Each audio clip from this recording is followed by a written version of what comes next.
নমস্কার। শ্রী আম্মা ভগবান শরণম। এখন আমরা শ্রী পরমজ্যোতি ভগবতী ভগবানের চমৎকার শুনব। আমি অন্ধ্রপ্রদেশের কৃষ্ণা জেলার গাম্পালগুদেম থেকে শশাঙ্ক বলছি। আমি KL বিশ্ববিদ্যালয়ের বিটেকের শেষ বর্ষের ছাত্র।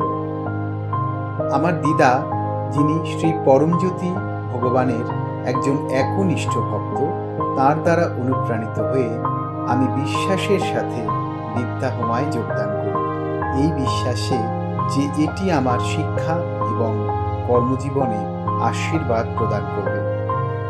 ধীরে ধীরে আমি আমার পড়াশোনায় উন্নতি করতে থাকি এবং ভবিষ্যৎ পরিকল্পনায় স্পষ্টতা অনুভব করি। সম্প্রতি আমি TCS এর একটি চাকরির সাক্ষাৎকারে উপস্থিত হয়েছিলাম।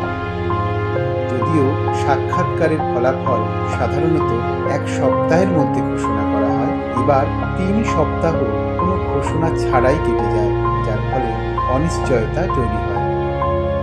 এই সময়ের মধ্যে আমি আমার দিদার বাড়িতে গিয়ে বিদ্যা হোমায় যোগদান করি।